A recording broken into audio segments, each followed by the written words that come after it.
Hola, soy Vale Hernández y en este breve video vamos a hacer una especie de taller sobre cómo poder hacer los mejores látigos posibles.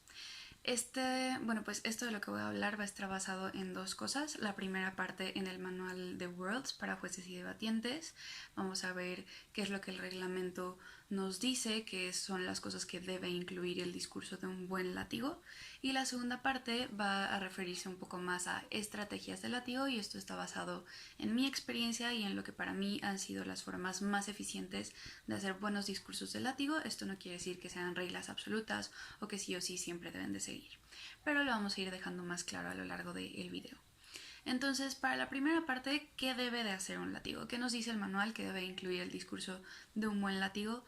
Primero, que tenemos que hacer un sumario desde el punto de vista de nuestra bancada. ¿Esto qué quiere decir? Que no solo se trata de recordar o de resumir lo que yo dije, lo que mi equipo dijo, sino cuál es el caso de mi lado como tal y cómo se ve dentro del debate. Segundo punto, hacer los puntos de choque. Los puntos de choque van a ser los puntos más controvertidos dentro del debate, que fue lo que más se comparó entre las bancadas. Y ojo, esto puede llegar a ser un punto es un punto importante porque muchas veces puede ser bastante tricky cuando un debate no es lo suficientemente comparativo o no es comparativo en absoluto. En ese caso no es que necesariamente tengamos puntos de choque, sino que vamos a tener que comparar con el material que se virtió. Va a ser más difícil para nosotros, sin embargo ahí tendríamos que resaltar qué fue lo más relevante que dijo cada uno de los equipos, y esto es un punto bastante importante que vamos a ver más en la parte de la estrategia. Siempre debemos buscar hacerlo en el mejor escenario posible de cada uno de los equipos. Ahora entramos más a detalle de eso. Lo siguiente que tenemos que hacer es hacer una comparativa con nuestra cámara alta sin rechazar su caso. Ojo, muchas veces creemos que en esa comparativa tenemos que dejar súper claro que ganamos diciendo que nuestra alta estuvo mal. Esto no es así. Lo que nosotros tenemos que hacer en esa comparativa es decir por qué nosotros somos más relevantes, no que nuestra cámara alta esté mal. Los casos en los que podemos rechazar como tal a nuestra cámara alta son bastante específicos, son bastante pocos, y es básicamente cuando nuestra cámara alta termina aislada del debate por un error de interpretación o por un error de lectura del debate, y en ese caso probablemente la única comparación que tendríamos que hacer es decir que quedaron aislados del debate por este motivo y listo. Aún así no tendríamos que refutarlos o que rechazar su caso como tal. Esto es importante decirlo. Después, el último punto que nos dice el manual sobre los látigos es que en ningún caso debemos de traer argumentos nuevos. Y esto es bastante importante de analizar porque es complicado tanto para jueces como debatientes y muchas veces tenemos problemas a la hora de definir qué cuenta como argumento nuevo dentro de un discurso de látigo. Lo que el reglamento nos dice son tres cosas. Como nuevo argumento cuenta una nueva razón para implementar o no la medida, dependiendo del lado en el que estemos, una nueva razón que no se puede inferir o que no salió en ninguno de los otros discursos dentro del debate. Segundo, nuevas consecuencias que conlleva la medida, igual dependiendo de la bancada en la que estemos. Y tercero, nuevos principios que se implican o que se materializan o que representa la medida en la que estamos debatiendo. Si nosotros hacemos cualquiera de estas tres cosas nuevas, si hacemos cualquiera de estas tres cosas que no se pueden inferir de razonamientos que ya dieron los oradores anteriores, entonces cuenta como un argumento nuevo y el juez no deberá de tomar en cuenta esta parte de nuestro discurso para evaluar las comparativas y por lo tanto evaluar si ganamos o no. Es importante como oradores, aunque creamos que simplemente no se va a tomar en cuenta, que no lo hagamos, porque entonces lo que pasa es que estamos perdiendo tiempo en nuestro discurso que podríamos aprovechar mucho mejor refutando, haciendo puntos de choque, reforzando lo que dijo nuestro compañero, etcétera. Vamos a pasar entonces a qué no cuenta como nuevo argumento y que son cosas útiles dentro del discurso de látigo. Primero, nuevas defensas de argumentos que ya se dieron. ¿Por qué podemos hacer nuevas defensas? Porque no estamos haciendo un argumento nuevo, es decir, ya existe un razonamiento dentro del debate que se dio en alguno de los discursos previos, un razonamiento que se explicó de manera suficiente y gracias a esto es que yo le puedo ir poniendo accesorios, por así decirlo, y como parte de esos accesorios para fortalecerlo, yo puedo hacer una nueva defensa sobre ese razonamiento que ya existe. Segundo, nuevas explicaciones de estos razonamientos. ¿Por qué? Porque lo que estoy buscando es dejarlo más claro, siempre y cuando el razonamiento ya esté completo dentro del debate.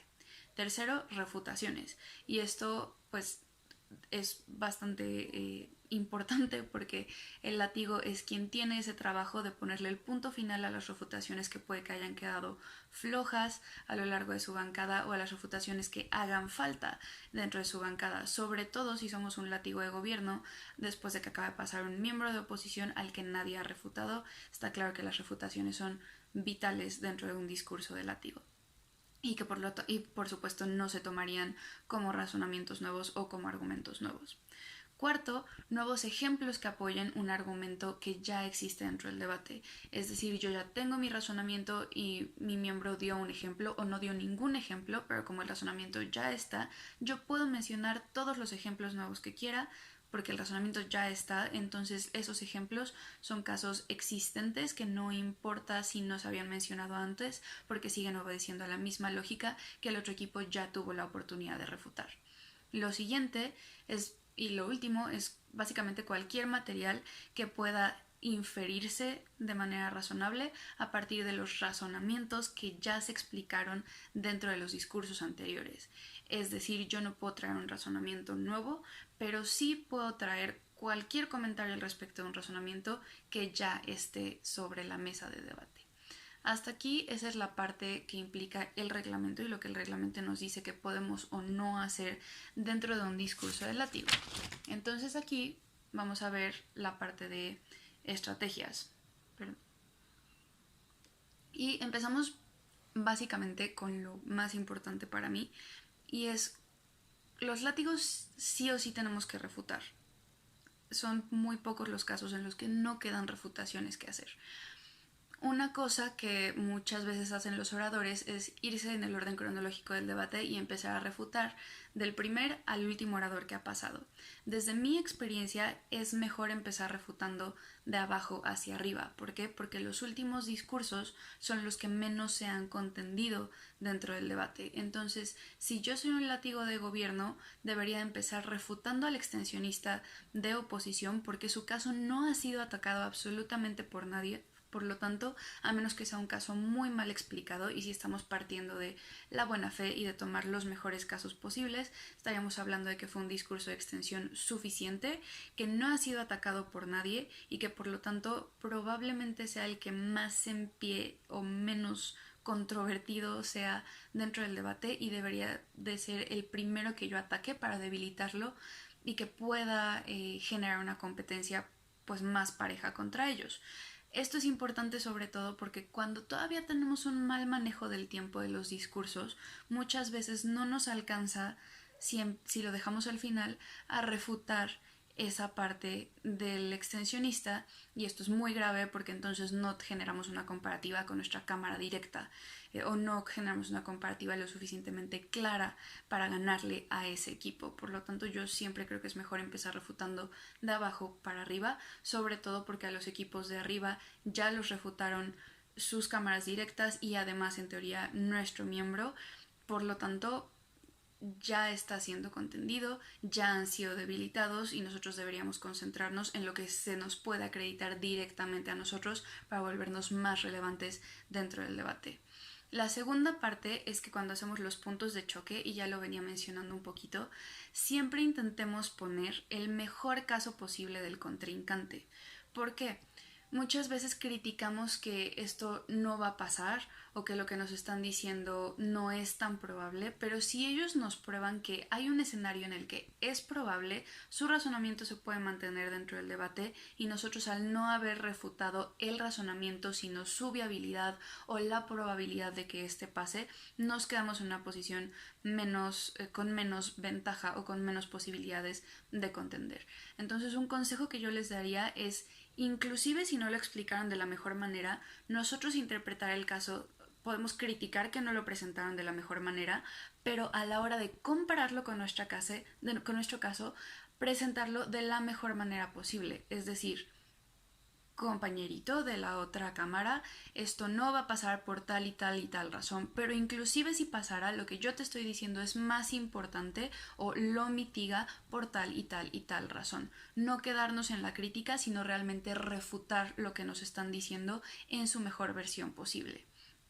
La siguiente estrategia, o el siguiente consejo más bien que yo les daría, es iniciar la comparativa con nuestra alta, resaltando nuestro caso, no necesariamente criticando el caso de nuestra alta, sino resaltando por qué nosotros somos más relevantes y realmente no dividir entre un refuerzo y después una comparativa con nuestra alta, sino realmente hacer el refuerzo del caso de nuestro extensionista, de nuestro caso, a partir de generar esta comparativa con la alta, porque entonces yo puedo hacer una mejor inversión de mi tiempo, un mejor manejo de mi tiempo y sobre todo evitar caer en esta crítica mezquina a la cámara alta de nuestra bancada, buscar realmente robarnos esa comparativa a través de protagonizarla y no simplemente decir ellos fueron malos, sino yo fui mejor que ellos a pesar de que ellos también traen un buen caso, porque sobre todo en debates muy competitivos probablemente tengamos una cámara alta buena que a lo que nos invita es a ser mejores nosotros. No vamos a ganar criticándolos nada más, sino demostrando que somos mejores que ellos. Otra cosa que va muy de la mano es siempre tenemos que resaltar nuestra extensión. Muchas veces hay látigos brillantes refutando, pero si no logramos dejar clara la extensión, que también es nuestro trabajo porque es un formato en equipo, podemos perjudicarnos mucho y hacer la diferencia entre un primer y un segundo lugar quedándonos con el segundo. Y el último consejo que yo les daría a los oradores que hacen discursos de látigo es pensar como un juez. ¿A qué me refiero? Tenemos que pensar de la manera más objetiva posible a la hora que analizamos los casos de los demás equipos. Si yo estoy pensando a la defensiva, por así decirlo, probablemente le estoy encontrando fallitas o estoy simplemente minimizando los casos y eso es un error gravísimo. Si yo lo minimizo, pero el juez que lo está viendo de una forma en teoría imparcial se da cuenta que en realidad su caso no es de esa forma minimizada que nosotros lo estamos presentando, sino que realmente está el razonamiento ahí y nosotros solo criticamos pero no refutamos ese razonamiento de manera suficiente, entonces nos va a perjudicar mucho. ¿Cómo corregimos esto? Dejar a un lado la pasión del debate en ese momento, dejar a un lado el ay no, lo están haciendo mal, eso no es cierto, y realmente pensarlo de manera objetiva. Si nosotros fuéramos los jueces del debate, ¿cómo pensaríamos el caso de la contraparte? ¿Cómo pensaríamos el caso de nuestra alta? ¿Y cómo lo ponderaríamos con nuestro caso? Si yo pienso el caso contrario en su mejor versión posible y destruyo ese caso, no dejo lugar a que el juez lo interprete de manera diferente o el juez sí crea que lo están haciendo en una versión mejor de la que yo en mi emoción de estar debatiendo en ese momento no me dejo ver. Y segundo, que a lo que me refiero con pensar como juez, es que tenemos que chocar los argumentos que, pensados en su mejor versión posible, sean los más relevantes y compararlos entre sí. No quedarme con los argumentos que me convienen, no quedarme con los argumentos que a mí me gustan y sobre todo no quedarme nada más con los argumentos que yo traje, sino siendo objetivo. Si yo me doy cuenta que tal vez mis argumentos no fueron los más importantes o los que mayores impactos tienen en el debate, eso no implica que vaya a quedar no en primer lugar o en un cuarto lugar. Todavía puedo quedar en un primer lugar o en un mejor lugar del que creo si yo hago un buen choque y digo, hey, a lo mejor no traje los argumentos más relevantes posible, pero yo definí dónde se quedaban las comparativas. Y esto cómo lo logramos siendo lo más objetivos posibles y tomando no simplemente lo que me conviene, sino lo que realmente veo que es relevante dentro del debate, lo que realmente reconozco que pasó y a través de que reconozco eso y a través de que identifico que es lo más relevante a pesar de que no sea lo mío, entonces puedo hacer una comparativa más objetiva, ponderar mejor las cargas que trajo cada equipo y de todas maneras posicionarme sobre los demás si hago buenas refutaciones y presento estos choques a mi favor. Insisto, esta última parte de las estrategias se basa en mi experiencia y en lo que a mí me ha servido. Si alguien tiene dudas, quejas o sugerencias, me pueden escribir, me pueden contactar y espero que este video le haya sido de ayuda a todos.